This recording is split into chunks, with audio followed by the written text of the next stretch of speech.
Welcome to Whiskey Lore, the interviews. I'm your host, Drew Hanisch, the Amazon best-selling author of Whiskey Lore's Travel Guide to Experiencing Kentucky Bourbon, and the Amazon #1 new release and bestseller, Whiskey Lore's Travel Guide to Experiencing Irish Whiskey.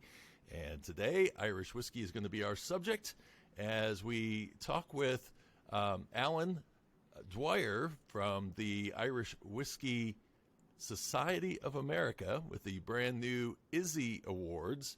And this sounds a bit like a People's Choice Award. So something fun for you guys to, especially if you're Irish whiskey fans or you've been following my travels and you've been getting more curious about Irish whiskey, a chance here to talk with the president of the American Society for Irish Whiskey. I mean, that's we can't get any better than that here in the States, can we? Yeah. Thanks for having me. I appreciate it. Sure. So let's talk a little bit and get people acquainted, first of all, with who you are and your background here and the association as well. Yeah, so I'm president of the IWSA, as you said. We started in 2010, so we've been around about a dozen years now. We started out we're the chapter of the original society that started in Dublin back in 2009. So we cover the entire U.S. And I was one of the founding members back in Boston back in 2010 when kind of a few of us met in a pub that's no longer with us in Boston. It's now, I think, condos. Okay. But we've survived. So we, I think back then we used to say ahead of the game because there were only 4 distilleries and only a small handful of Irish whiskeys. So we were always trying to be creative and find new ways to put a spin on the few things that you could actually get here in the States. So lots changed in the last 12 years with the last 5 or so in particular, just the explosion of distilleries and whiskeys. So it gives us a lot more options of things we can do with our members, and the IZZYs being, one of them. I can't imagine. So those early days, we're probably talking Jameson. You had probably Connemara and Kilbeggan and Bushmills. Really the big. You had Middleton, Bushmills, and Cooley. Kilbeggan were the distilleries. So you had your single malts from Bushmills, you had your single pot stills from Middleton, and then kind of Cooley came along and was kind of the innovator, trying to find their own little place. So they had a little bit of everything, did things a little bit differently. But yeah, those first few years were limited, I guess. But it didn't stop us. It was still fun, and but we were definitely kind of ahead of the game in terms compared to today. Yeah, you had the double issue of, at least these were big brands, and Pernod Ricard having their spread across the globe helped at least get their brands easily available. And then when Beam Suntory took over Cooley, then that added assistance. But you were basically probably trying to promote just a few bottles. And how do you entice people to come in and say, of course you're in Boston, so you have plenty of Irish people around to get stoked about it. Yeah, back then it was challenging. It was easy to get people to come out once, but the challenge was repeat customers, getting them to stay involved when, like you said, you had Jameson. And back then you had really only one single pot still here in the States, and that was Redbreast, and it was Redbreast 12. So again, this goes back before you had the 15, 21, 20, all the different varieties of Redbreast you have now. You didn't have, Green Spot wasn't available here. So it was very, you look back and comparatively, it was, very much limited. And just, to be fair, in Boston, we kind of have it good, but a lot of the states still have somewhat limited availability of things because of the tough distribution and rules getting into all the states for the foreign companies. It's a lot easier for Beam and Pernod and some of the big players to get their products in every state, but I think that's still the biggest challenge for a lot of the newer Irish whiskey makers. Yeah. So how have you seen the organization kind of spreading out? So do you have satellite clubs across the U.S.? Or No, not at this point, but we do have members in, I haven't done a count lately, but 35 to 40 states anyway are represented. Some have bigger concentrations than others. But no, I think I might explore the satellite idea if we got a large enough contingent within a particular state or area. But at this point, we're just still basing it out of Boston, basically. Yeah. So is it mostly a get together, or is it what kind? Well, it's a combination of things. So it's I would say it keeps evolving. And COVID was a big part of that. But it started off with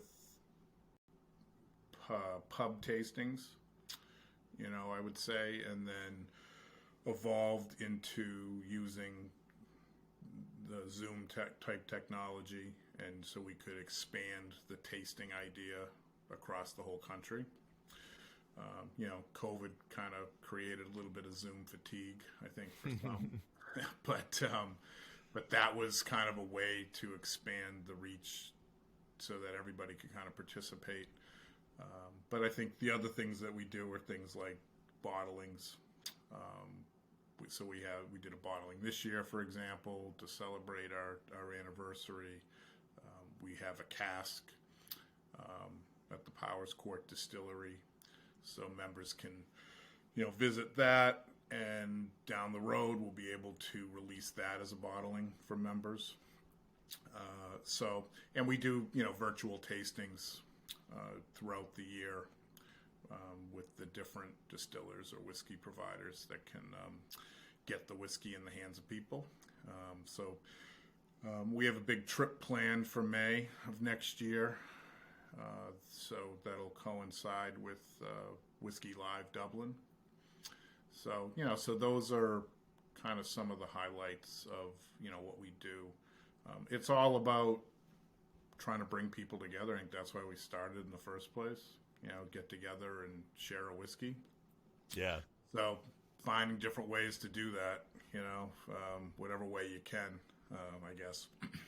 So what was the moment when you got that feeling like, this Irish whiskey industry is actually starting to show some signs of coming out of its shell? Yeah, I would say, don't fact check me on my dates, but probably around 2012. Within that plus or minus 6-month window of that time frame is when everything really started to take off. I think you already mentioned one, but you had the acquisition by Beam of Cooley, which at the time people weren't sure what to make of that, because they didn't know if that was going to be a good thing or a bad thing. It turned out to be, arguably a good thing, because it not only put the distillery in the hands of a global player, but it also provided a lot of capital and stock for the Teelings. And from that, you got the Teeling Distillery and the Great Northern Distillery, which John Teeling took his business formula of supplying, sourcing whiskey, and from that mushroomed all these, other whiskey providers. So some of the new distilleries are sourcing from Great Northern, but a lot of the private bonders and bottlers are doing that as well. So it actually created a lot more providers of whiskey out of that. So that was a pretty big event when you look back. It also coincided with, the first new distillery really at the time, which was Dingle, came out.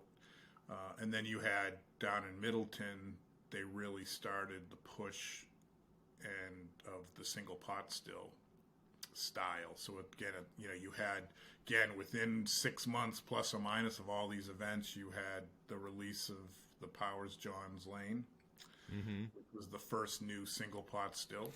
So at the time you had Redbreast and Green Spot, and Green Spot you could only get really in Dublin. So they came out with John's Lane. That was a huge success. And then pretty quickly in that same time vicinity, Green Spot became available in the USA. So suddenly you had, the pot still range hitting the States. And then they followed that up pretty quickly with Yellow Spot. So from there, it really started to take off with some of the newer distilleries and expansion. So that was really kind of if you wanted to pinpoint a year, it was, I would argue it's right around that 2012 period when all those things were happening. And I haven't actually, once I got back from Ireland, I found myself craving pot still whiskey. And I had not really, I think it's probably the largest barrier for any non-Irish whiskey drinker to figure out exactly what that is, because the name is a little bit misleading in terms of what it is. And I don't think people go, I love Redbreast, but if you asked them what type of whiskey it was, they would just say it's Irish whiskey. They probably don't even know that it's a pot still whiskey, the average person. Yeah, and at the time, that became very popular at a time when there weren't other single pot still varieties, really. If you go back 100, 200 years, everything was single pot still in Ireland. That was the style. So probably, I guess, didn't make sense to promote the style when there weren't really others within that style to compare to. But now I think they can do that. Redbreast kind of stands on its own, of course, but I think you get more of the emphasis on what it is, because that is unique to Ireland. But most people aren't going to be familiar with it, so I think there's still a learning curve to drinkers, even people that are familiar with Irish whiskey and like it, because unless you go on a tour or really into the educational part of it, you're not going to get it by looking at a bottle. Reading the label, but that it's the unmalted barley component that gives you that creamy and spice aspect, in addition to the malted barley component, that makes it unique. It's fun to see them messing with the rules a little bit too, and trying to get pot still the rules changed after having them back established. To where it was. Exactly. Really where it was. So it's fairly restrictive right now, but it seems like that there's the groundswell to get that changed is underway. So in the next couple of years, you may see that the technical file be altered to include, because there have been a few releases in the last couple of years that when they laid it down in the cask, it was a single pot still, and upon release, they couldn't call it that anymore. Right. But people that in the know that drink it kind of know what it is, and exactly. You technically can't call it that, but it's kind of the fun of it. That's you talked about before we got on the interview that you were headed to Mickle, and I got to taste one of the whiskeys that they were working on that isn't necessarily, unless the rules change, it's going to have to be labeled as something besides single pot still, because it just doesn't, or it doesn't fit the code. So right.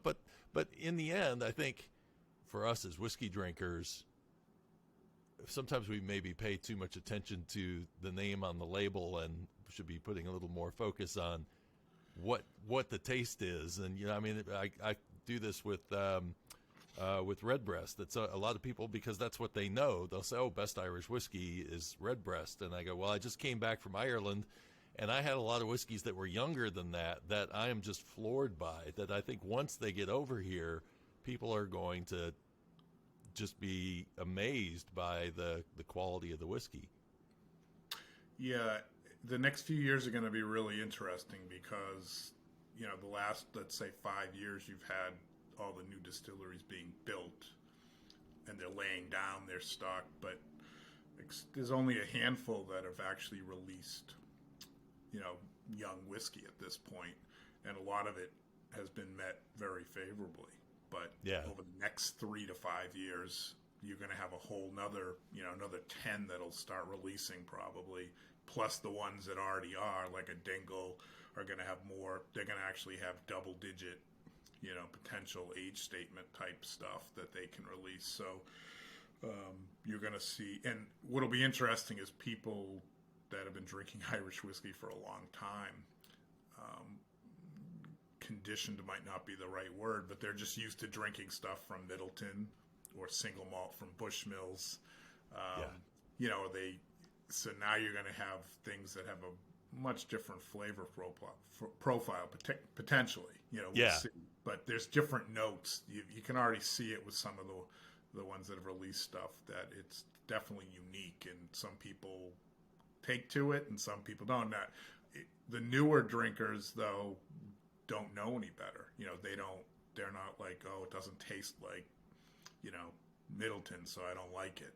It'll be, they haven't had that yet, so to them it's just going to be, this is good. So it'll be a real interesting time. I'm looking forward to it, as some of these new guys are able to put their stuff out.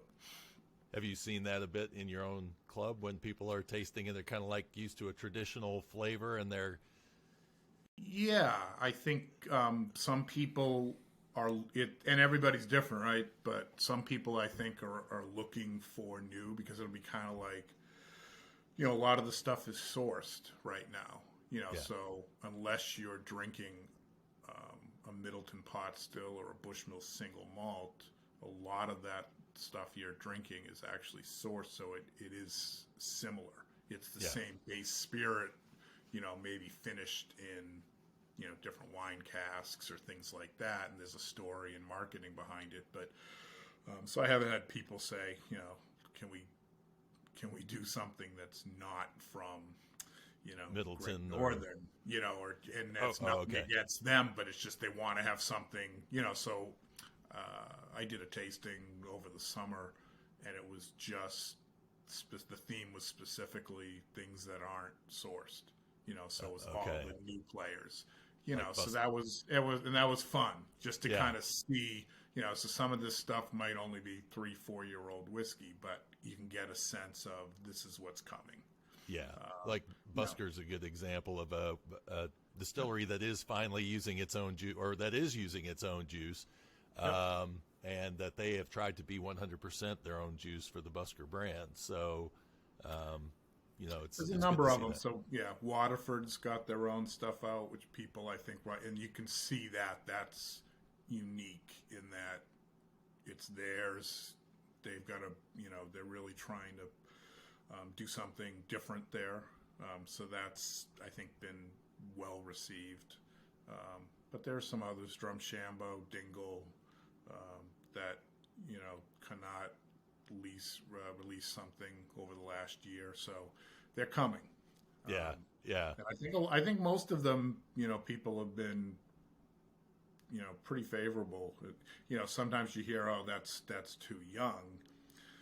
But I think people still overall appreciate the fact that they're releasing something. And they're getting somewhere. To give you an idea of what's to come, as long as you understand, this is a young whiskey. And I was there some, 2019, beginning of 2019, and I went to Dingle, and they had their batch 4 out at that time. And that was exactly my comment was, it's a little young, but I see where this is going, and I like where this is going. So I think people with a little imagination can get past the rough edges and say, yes, I can appreciate where you're going with this, and I will check back in. The danger is that you release something that's not so great, that people can't get past, whatever the defect is in it, and then they just don't ever come back again. Yeah, so I think that's definitely the risk. It's kind of, I think a lot of them have tried to say, come with us and let's experience this together. So you've seen where some are releasing more or less the same thing each year. So you can say, here it was 3 years, 4 years, 5 years, and come experience the progression with us. So that's interest. So it does require you to kind of go along for the ride. Not be, and I think it depends on what your background is in terms of maybe your whiskey drinking experience, if you have one. So if you're new to it, you probably don't have any preconceived ideas and notions. If you were a Scotch drinker and you're trying any of this stuff, you probably think it's just way too young and doesn't stand up and things like that, or particularly like with some of the new stuff in the peat area, so you're seeing that slowly come back, again, traditional Irish whiskey. But if you're a Lafroig fan, you probably think none of this stuff stands up. You know what I mean? But it's different. Yeah. And I don't think they're not trying to be that. They're not trying. I think you need to, it's a whole new generation of Irish whiskey drinkers in Ireland as well. So I felt like I had to get past my Scotch bias as well when I first went, because before I went to Ireland, I said, boy, I can't wait till they start coming out with single malts, because that will show that they've arrived. Well, that is a mindset of a Scotch drinker coming to Ireland, when after I left Ireland, I went, boy, the Scots can't make single pot still whiskey, and how sad for them, because this is a great whiskey, and it's going to be the thing that will likely set Ireland apart, beyond the fact that, I mean, there's just a lot of creativity going on there right now. Yeah. And when you look at a place like Ardra, and the fact that with Silky, that he is going to only do peated whiskeys, but that he's also trying to bring a mellower and more woodsy character to it rather than a medicinal character to it, then it really gives the whiskey drinker a chance to expand their palate and go beyond. And maybe even, I've talked about this with another guest, that maybe there's a day that we start walking into our local whiskey retailer and we just have a single malt section. It's not split up by countries, and then we have a single pot still section, and it's going to be mostly Irish, although we have Talnua in the U.S.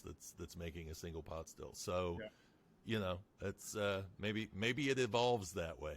Yeah, it's definitely evolving, and a lot of it is capturing the younger new drinker. I don't think they're trying to necessarily convert your diehard bourbon or Scotch drinker, over a certain age.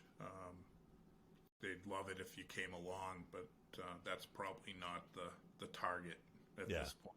That's my job. That's my job, is to say, hey, bourbon drinker, there is something else. Hey, Scotch drinker, there is something else. But that, a lot of people, they have their brand.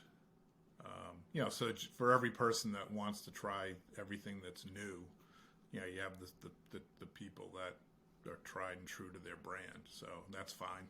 Yeah. Whatever works for you. It's all good. Exactly.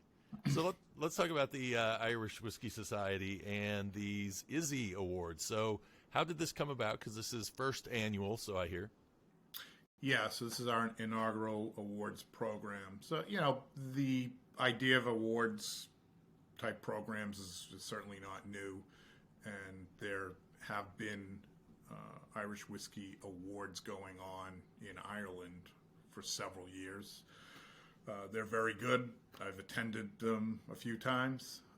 But so what's different about this is that it's like everything kind of that we do. Our tagline is celebrating Irish whiskey in the USA.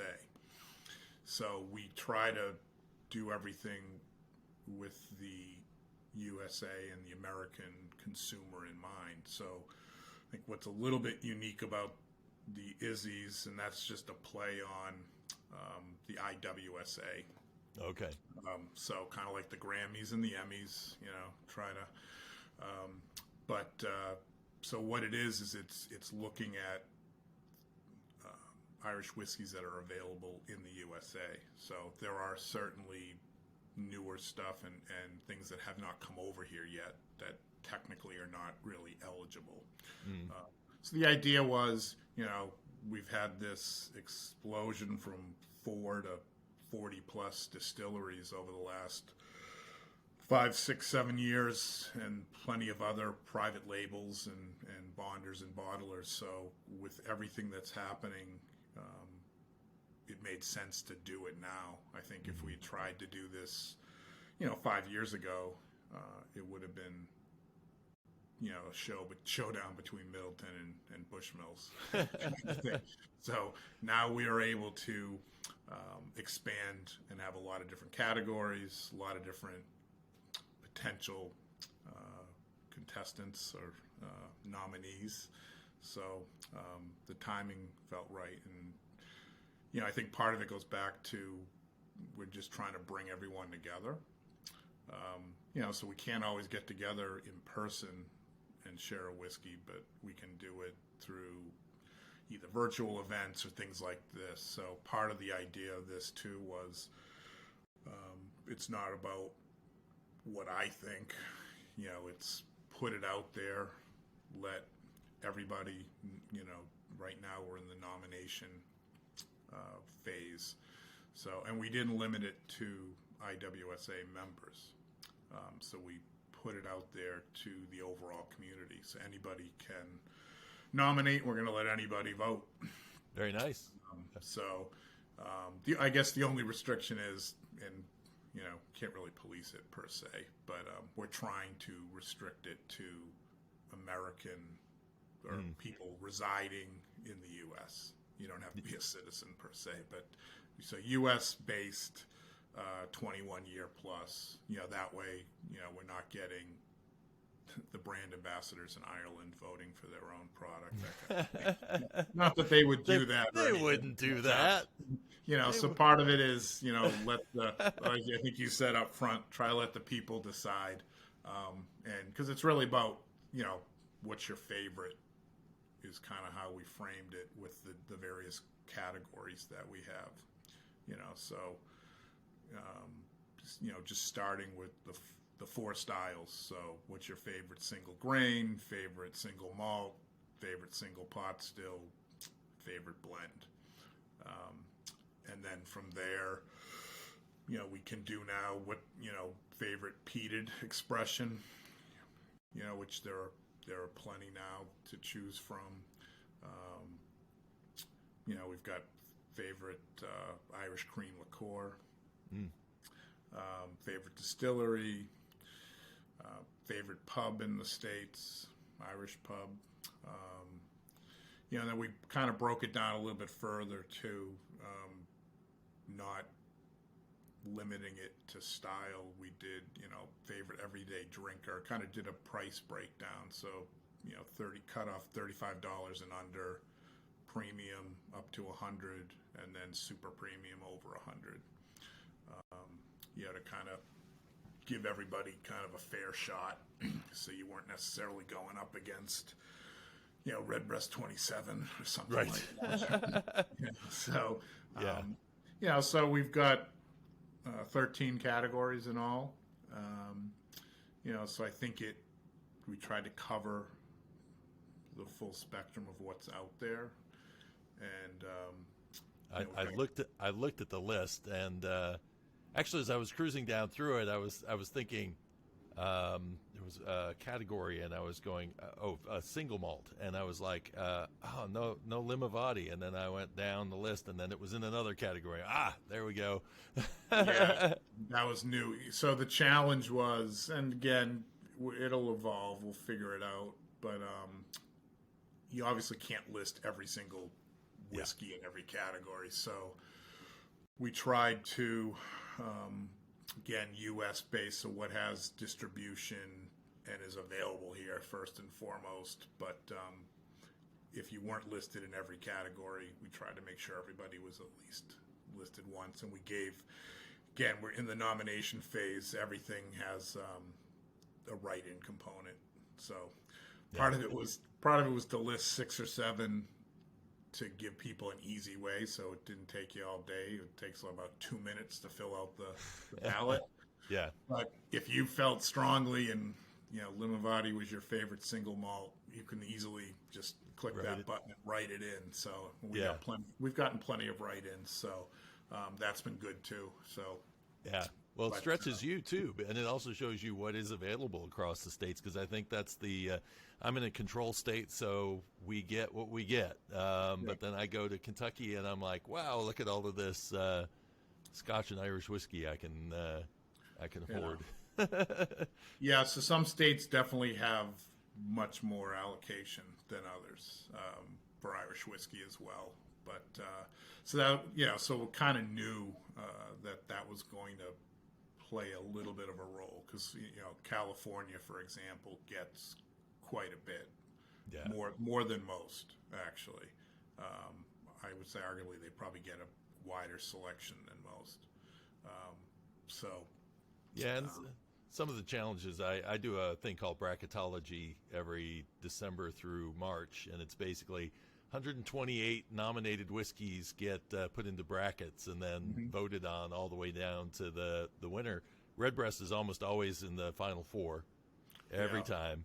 And it's like, oh man, if I could just get you guys to try something else. And that's part of the issue sometimes, is that you will, because everybody has access to it, it's going to give it a slightly unfair advantage over everything else. But you hope that, the true Irish whiskey fan is dabbling in more than just Redbreast. Yeah, and I'm optimistic about that based on the awards ceremonies that I've seen in Ireland the last couple of years. The one that just finished a couple of weeks ago, Dunville's won for Irish Whiskey of the Year. So I don't know if anyone who's had it knows it's quality stuff, but I don't know if anyone would have predicted that was going to take home the top prize. So that's a good sign that I think people are looking to branch out. Now, maybe not so much here in the States yet. Yeah. But it's there's a lag, is what we've found. And Redbreast is tough. It's one of the best whiskeys in the world, so it's tough to beat. I mean, when we do Redbreast at a tasting, it's almost like one of the questions I always ask is, what was your favorite of the day? And it's hard to beat when you have Redbreast in the lineup. Yeah, is what we found. But that's why one of the categories we have is favorite new whiskey available this year. Yeah. So that category will change every year. So next year it'll be all new. Hopefully it'll be a bunch of new ones again. So and if I don't know, we'll figure it out.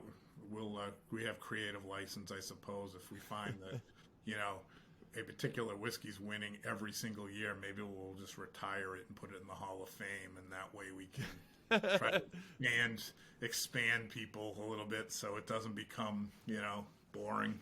Yeah, I like that idea, because I've actually been thinking about retiring Redbreast, and Lafroig was the other one. You put Lafroig cast strength in, and it always is going to end up in the top 8 at least, and just depending on palates, whether they're smoky or not smoky. That's when the rubber hits the road. It's always fun too, because I put like world whiskeys in one bracket on one side, and then I put the American whiskeys on the other side.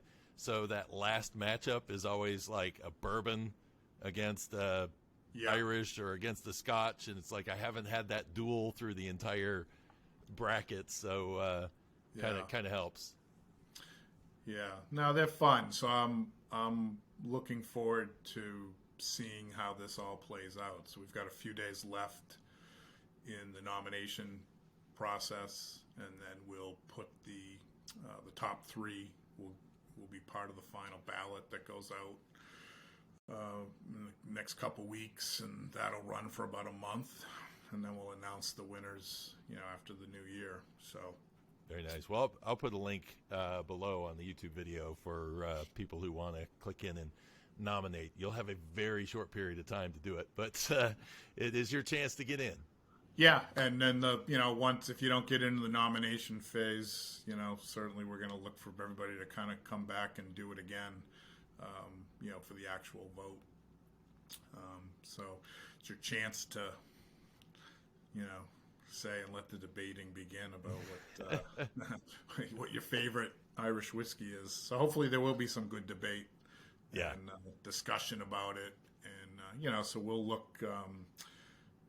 Once it's done, then we can obviously kind of tout the I hate to use the word winners, but the favorites, So, you could say winners. You could call them double, triple, quadruple, gold, whatever you want. Yeah, no, exactly. It's your contest. You can go as far as you want. Right.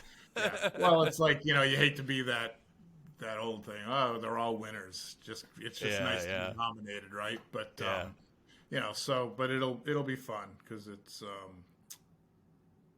we'll see.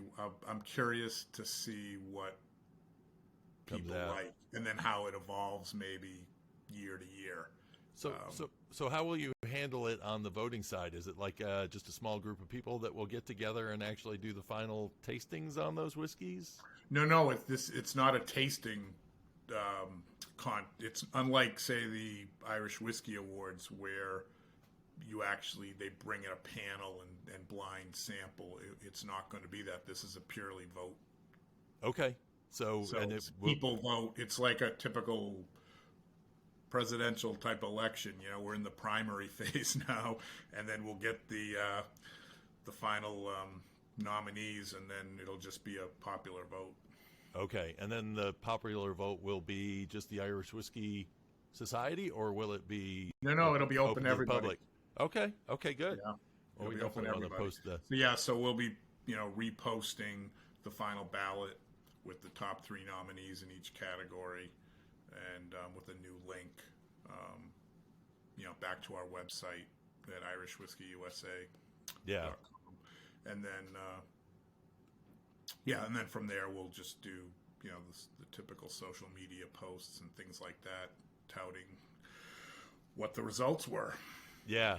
So there is still an organization in Dublin, correct? Yes, and they have a couple of additional chapters that have opened the last couple of years. There's one in Dingle, for example, now. Yeah. Do you keep close ties with them? You kind of have the same organizational structure, or?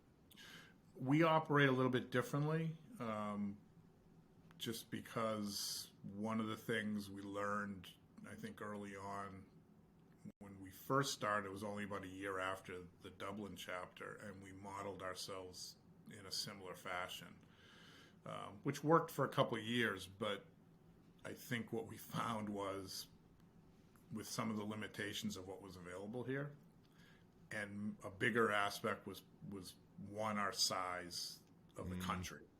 Yeah. And then the fact that the rules here are so different.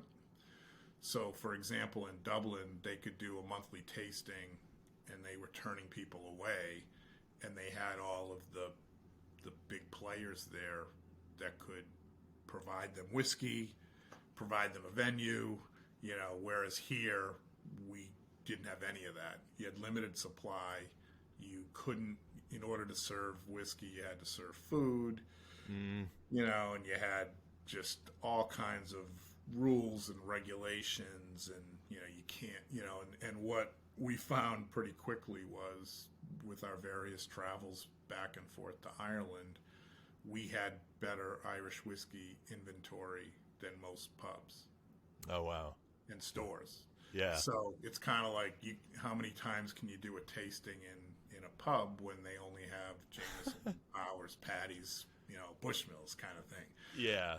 So, and it gets a little dicey when it's like, well, can we bring in, our own bottles? And, so what we learned was trying to model after the same type of way they do it in Dublin. It's a great idea, but it doesn't work as well here. Yeah, I was gonna say after I went to Belfast, I was the best birthday present I've ever had in my life.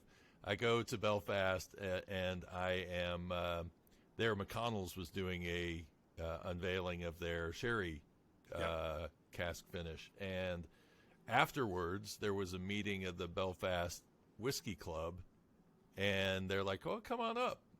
Okay. And so now we're sitting above the Duke of York and doing tastings of just bringing out these great bottles. We did I think it was a Oloroso finished red breast that was 16 years old. That was, $300 bottle of whiskey, and we were doing tastings on that. And then Brendan from Cologne shows up, and we're chatting whiskey and not telling him what we've rated his whiskey or his poutine, And so, that was, I left there going, this was so great. I'd love to do this. And then I went, wait, I live in Greenville, South Carolina. I don't know if I can. I'm probably not going to have any Irish distillers coming by for our tastings. Yeah. And you our definitely get spoiled if you're in Dublin or Belfast, because between the pubs and the players are all around. So so we kind of we evolved and took it national as opposed to a more local focus, and expanded, and then tried to utilize the idea of virtual, and then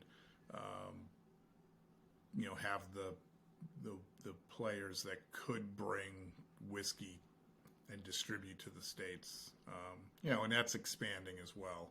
But that way we could, because it's great to do chats, podcasts, whatever, the different forms, but it's better if you can have a whiskey while you're doing it, so you can talk whiskey all day long, and there's plenty that do it. Certainly it's great. But a lot of times I kind of use the thing, people only want to hear me talk for so long, and then it's like, okay, can we have a whiskey? So we're pretty creative, I think, in terms of trying to come up with different ways. So, we've done tastings where the distillery is able to provide whiskey, and have it shipped over. Mm-hmm. And then there are events that we do where it's kind of bring your own. So we just did one a week ago to celebrate the Powers brand, and because that one's pretty widely available, that was a bring your own Powers. Yeah. So, and that's so that way we can get together, and people had a lot of different expressions. So we had kind of the core range, but there were people that had the retired signature, the 12-year reserve, some of the single cask expressions. So it was pretty well represented with the group that participated. So that was great. So, we can do things like that, for the ones that are pretty wide. So some of the same thing with we did one a year ago with Slainte Castle. Mm-hmm. And again, the idea there was because they have the affiliation with Brown-Forman, they're widely available. So you can do a tasting on that because that everybody the $20 to $25 range and widely available. So let's pick up a bottle, and we had the brand ambassador on, and we could do that. So we try to work around the. Unfortunately, we're still all paying a little bit for the prohibition. Right. So yes, we are. Yes, we are. It's not as easy and flexible as we'd probably like it to be. Yeah. But you make do. I know that too well here in the South. We had, in fact, it was funny. I was just talking to a friend of mine the other day that I lived up in Asheville, North Carolina, and that we used to come down to Greenville to buy beer. And this, in our younger days, we would want to buy one of those little mini kegs. And mm-hmm. so we'd go to the store on a Sunday in this mall where we knew they had the mini kegs. and then we get in, it's all chained up, and we're like, oh, it's Sunday, blue laws. Yeah. Can't do it. So it's not like that now. You can actually go to Total Wine on a Sunday here now and get alcohol. So it's improved some, but it's taken us some time. Yeah, it's definitely, things changed a lot. I mean, 10 years ago, you could, barely get things. There was limited, inventory, and then even the stuff that exists, like you said, you couldn't get it on a Sunday. Yeah. But now, there are hundreds of different Irish whiskeys, and even in COVID, one of the things I think that came out of that was everybody kind of expanded into the online space. Particularly in Ireland, to get their product over here when they were closed for the better part of a couple of years. Yeah. So now a lot of people I talk to, when you ask them where do they get their Irish whiskey, particularly if you're in a state, maybe like in the South, that's a control state, they order everything from Ireland. Mm. Yeah. So, and a lot of them they really stepped up. They were kind of a lifesaver during COVID when you couldn't go anywhere and do anything here either for a long time. You could, or you certainly couldn't really travel to Ireland. So the next best thing was just to put all that financial allocation to shipping. So it's like, okay, we'll just order whiskey from. There's two hotel night stays. Exactly. Use your frequent flyer miles a different way. Yeah. So. That's true. The hard part is getting out of that habit, because I have found that coming out of COVID, I've been still buying bottles of whiskey much the same way that I was buying them then, when it was the only store that was open. Right. Yeah, no, it definitely, those credit card bills were an eye-opener at the end of the year, that first year, for sure. But it can add up if you're not careful. So how many of the distilleries have you been over to see so far? Good question. I haven't really done that count in my head. Have you been kind of regions, probably? Yeah, I've been to quite a few. I'm trying to think of the ones I have not been to. So, I can do it either way. So I've been, starting kind of on I've been to Achill Island, Irish American. Yeah. To Connaught. Working down, I've been to, not a distillery, but I've been to J.J. Corey. Oh, okay. So I was there. Dingle, the new Killarney operation I've been to. That place is going to be crazy. Yeah. With all its got going on. County Kerry's going to be booming. So, because they've got a few others that are coming too. But then going to Clonakilty, Middleton, of course. Did you get to Waterford?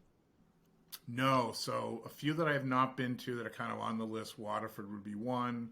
I have not been to like Black's. Okay, and Black's right now. I tried to go, and I never heard from anybody while I was over there. I think they just gotten their permits to start building, so okay. So there's nothing. So some, I think the ones I have not been to have been a combination of COVID kind of slowed me down, and then or they haven't been open for tours yet. So I think only, kind of working up. So I've been to Royal Oak. But I think in between Bushmills and Dublin, there's a number that have opened up over the last few years that I, would like to get to, like Hinch. Yeah. You've probably been to Slainte then. Yeah, and we're going to be going back there in May as part of our club trip. Nice. So, Ecklandville.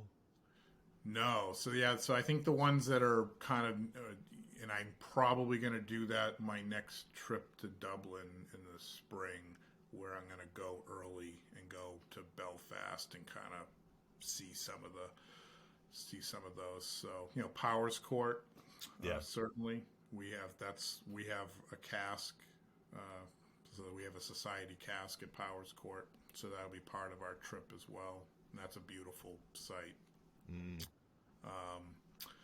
So I think, I think the ones, there's some that are a little bit, Tullamore and Kilbeggan, of course, those have been around. But some of the ones in out in Donegal, need to get back to. So I've kind of been there, but they were really on the early going. So, and even in the last 2 or 3 years, there have been some that have just kind of opened, or they weren't open for visitors really, unless you were. I mean, sometimes you can make a phone call and they'll let you know. So I've been to a couple. I've been to several before they actually started, or they were still constructing, as I think you have. So, which is nice too. It's kind of cool to be able to see it before, the before and after, and then go back. Yeah. It's fun, but I'm kind of glad I haven't been to all of them. It gives you an excuse to go back. Well, and check them out, right? It's so funny because after, I swear, the day that I sent this to print, I interviewed James Doherty of A Draw, and we were chatting back and forth. And then after we did the interview, he said, yeah, and what about Watts Distillery? And I went, oh, well, that's another one that's coming back. It was in Derry, and it's a historic distillery, and they're bringing that back. I put in stuff like Limavady, even though the distillery hasn't really necessarily been 100% designed out, but the idea being that and sometime in the next 3 years, likely ground will be broken, and he'll be doing something with the brand. And the idea of, this is the fun part, I get to go back 3 years from now and rewrite the book. That's your second edition, third edition, Yeah. So. Exactly. And then we had Titanic, and that's coming along, and McConnell's is now finally starting to put theirs together. That's good to hear, because they're great people there. Killowen is starting. Then I didn't see the places I didn't go were like I didn't meet with JJ Corey. I didn't meet with Two Stacks, Hyde, any of the ones that were blenders. Bottlers. And bottlers I didn't really get a chance to visit with, which is a shame, but that again gives me something to do the next time I go back. And a lot of those too, the ones that I haven't been physically to the distillery, I've usually met them at Whiskey Live. Right. Yeah, so that's a great event where everyone gets together. So that's really nice. So I was there in June. It was great to have that back again after a couple year hiatus. To be able to see everybody, and you talk about how things have changed with Irish whiskey. So I think the one coming up, if my count is right, will be the 10th, because we lost a couple years with COVID there. Yeah. But so I think technically the one coming up is the 10th Whiskey Live Dublin.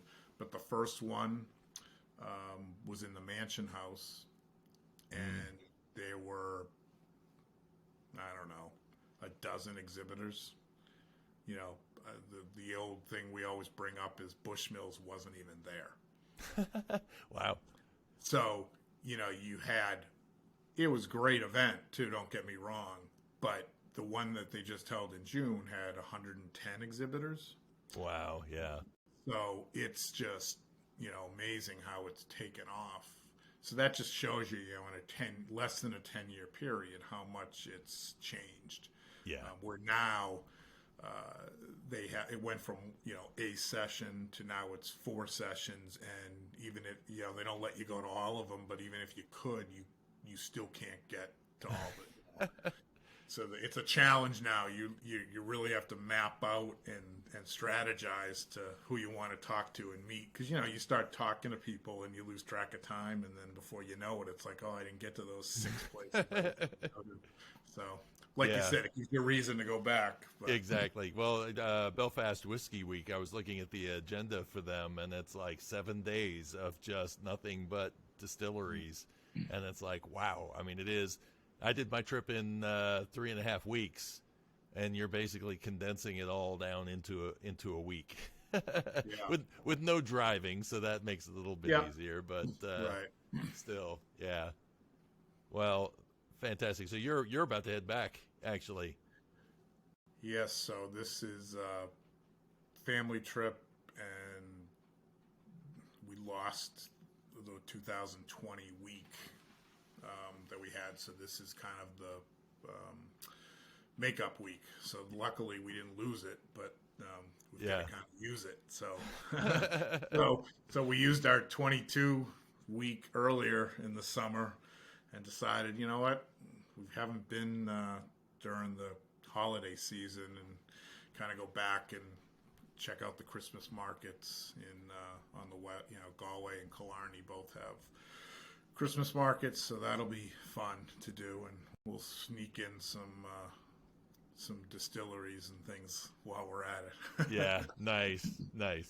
That's the challenge, is making sure that all that are coming along with you are also into the idea of going to distilleries. Yeah, but it's fun, especially at this point too, because a lot of times they're new, and so they're either just starting out, or you're hearing the origin story, or you're seeing it being built while you're there. So it's not like you're just going to another tour, hearing the history of Irish whiskey again. So Yeah, this was a hard explanation. You'll understand this. I'm guessing you're a Boston Red Sox fan. Yes. Okay, so I'm a Detroit Tigers fan. So all right. in the spring, I love going down to spring training, and when I go to spring training, I always go early. I go like the first week of March, second week of March. You don't get to see the stars playing as much, but you still get to see them play like an inning or two. But the reason I go early is because these guys have had the whole winter off.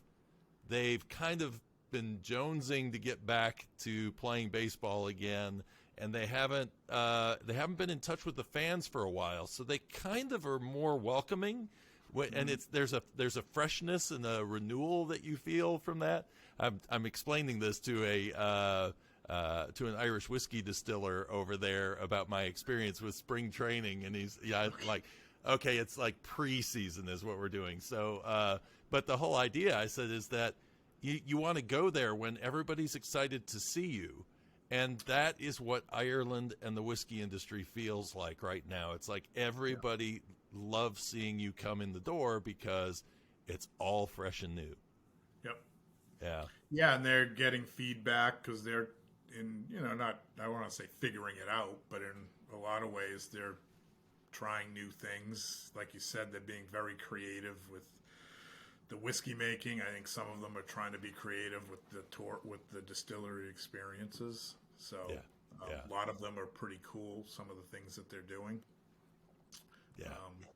And if you get their little 360 book that shows you the distilleries, I think there's only like 12 or maybe 16 on there, and there's a whole lot more.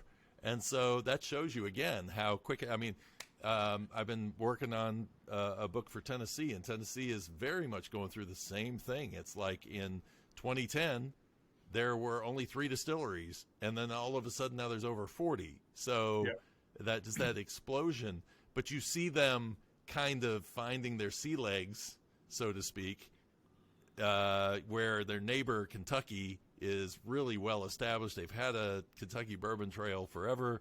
And Ireland kind of has that same thing. It's like, well, there hasn't really been a need for an Irish whiskey trail, but Scotland has had one for quite some time. So it's interesting to see how they kind of. It's definitely a catch. They're definitely playing catch up, from where they were. I mean, it dominated the world, at one point before Scotch was Scotch, but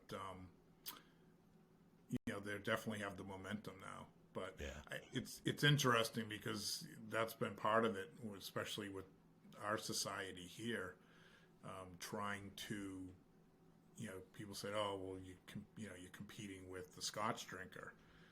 And I said, well, yeah, but not as much. It's also, bourbon is taking off, and not just bourbon. You've got all these new craft distillers doing American single malts and other things. So that's arguably as popular, if not the growth even more so than Irish whiskey over the last, several years. So it's kind of like you're competing for shelf space for that, and people can only consume so much.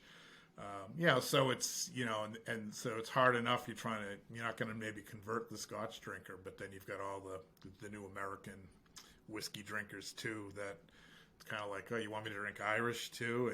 And, so it's a good time if you're, a whiskey drinker. It's kind of like too, tequila, is what we use as a little bit of a metaphor, analogy, I guess. If you go back 20 years, you had basically Jose Cuervo and Patron. Mm-hmm. And now if you go to any liquor store, there's, hundreds of different tequilas and the stories and craft, family owned and some really great stuff. And I think back then it was, Cuervo was for shooting. And if you wanted something premium, you did Patron. Yeah. Right. That was the story of tequila 2 decades ago.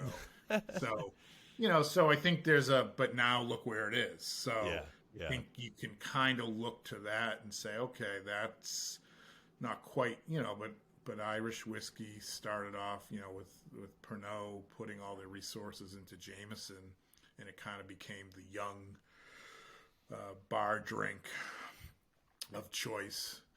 And eventually it'll probably expand. You've got much more choices now, and those people will eventually kind of graduate, so to speak, into trying other things. So, you could see it in another 10 years when all these distilleries are mature, that it could be very much like what that is. So that's kind of what I tell people, when they're getting into it and trying to figure out what's going on or what's been going on. It's kind of like, we're in the early stages still. Yeah. That's kind of a way to look at it. It can be daunting. The whole reason why I have people ask me, what's the next thing you're going to get into after whiskey? And I'm like, there's so much going on in whiskey right now that I don't feel a need to branch out to something. I mean, just the other day I had Jack Daniel's American Single Malt, and it was like, wow, this is a sherry bomb. I didn't expect this out of an American whiskey. Or, Dunville's was a great example for me. I'm tasting basically 18 to 21-year-old Cooley whiskey that had a very, I tasted the 21 versus the 21 Glendronach, which is, Glendronach's one of my favorite distilleries. Okay. And I'm like, I actually like this better, which floored me, because I said, you know what? They've treated those casks a little better, I think, which shocked me. It was like, wow, there's still a lot of flavor in this whiskey. It's not overcome by the wood. So, yeah. Yeah, it's gonna force arguably everybody to kind of step up their game, probably, because you hate to say it this way, but it's a generational thing, and the drinkers will kind of die out. So you've got to constantly, not necessarily reinvent yourself, but remarket to a new group, right? Yeah. And you've got all these Irish makers now that are really pushing the envelope with all the different finishes and everything. And Scotch has some limitations on what they can do. Yeah. So it'll be interesting to see how they respond over the next 10 years, or if they need to. But it's you still have all the American makers doing their own thing too. So it is a good time to be into it. Yeah, absolutely. So what is the, if somebody wants to find out more information about the association, the society, how do they go about doing that? Yeah, so easy. Irish Whiskey USA is kind of the thing to remember. So irishwhiskeyusa.com is our website. Irish Whiskey USA is all of our social media platforms, and we're on all of them. We have a YouTube channel which has our event videos and things like that on there. But if you go to the website, you can sign up. One of the things that's, I think, unique about the way we've structured things is that our membership is lifetime. Mm-hmm. So we're not charging a monthly subscription price. Okay. So it's a little bit different. So it's a one-time fee, and you're a lifetime member. And that fee gets you kind of a welcome membership package, with the 2 Irish whiskey drinking glass and a few other items. I brought mine along just to... Oh, there you go. Yeah, say poor planning on my part. I should have had one handy to just show. But so branded glasses, and then once you're a member, we're not. Then you have access to our member store. We have monthly newsletter, the events that you have so it kind of gets you in the club. So we're not going to charge you to continue to be in the club, but it does give you access to our events, trips, things like that. The bottlings that we did, the cask bottling. So it's kind of it's an exclusive club without being snobby. Is that the way to put it? Yeah, yeah. It doesn't require. It's not like you need. As long as you're of drinking age and want to be part of it, we welcome everybody. Nice. And so that's but a lot of it is just kind of spreading the word. Again, I go back to our tagline, celebrating Irish whiskey in the USA. So it's all about educating without being too educating. But giving some life to it. Yeah. Yeah. Well, I think what I found too is that you can't be one thing for everybody, because everybody's got a different reason for maybe being interested. Some people, have a connection to Ireland, or their family, they're from there, or they still have relatives there. Other people are into the whole history and the educational part of it, or how whiskey's made, and they really want to, get into the weeds. Other people are just like, don't bore me with all that stuff. I just want to drink a whiskey. Yeah. So you have to kind of be, mindful of that and try to hit everything. You can't be everything to everybody, of course, but yeah. You can't be just one thing, or you're going to limit the audience. So you try to be a little bit of everything to keep everybody interested as much as you can, I guess is how I'd put it. Yeah. Fantastic. Well, I will look you guys up, and I follow you on Instagram already, so I will keep my eyeballs on what you're doing. I hope you have a great trip while you're over there, and thanks for spreading the word about the awards. And like I say, I'll have a link below in the YouTube video for people who want to get in nominations. But do it quickly, because it's closing up soon, but you'll get a chance to vote. End of November. But if you miss out on the nominations, you certainly can take part in the voting. All right. Which is really what, in the end, is going to be what gets announced. So, but I appreciate you taking the time having me on, and I look forward to being able to dive into your book. So we'll put the word out on that, because I was reading about your exploits during the summer months. Yeah. There. Yeah, exactly. It gives you something to read while you're sitting on the plane. Yeah, no, exactly. So that's, prep yourself. You can look at my list of whiskeys that I tried to throw in at the end to say, let me throw in all the other brand names that I can think of. And it's like every time I threw another one in, it was like another one would pop up, and I'd go, how many Irish whiskeys are there?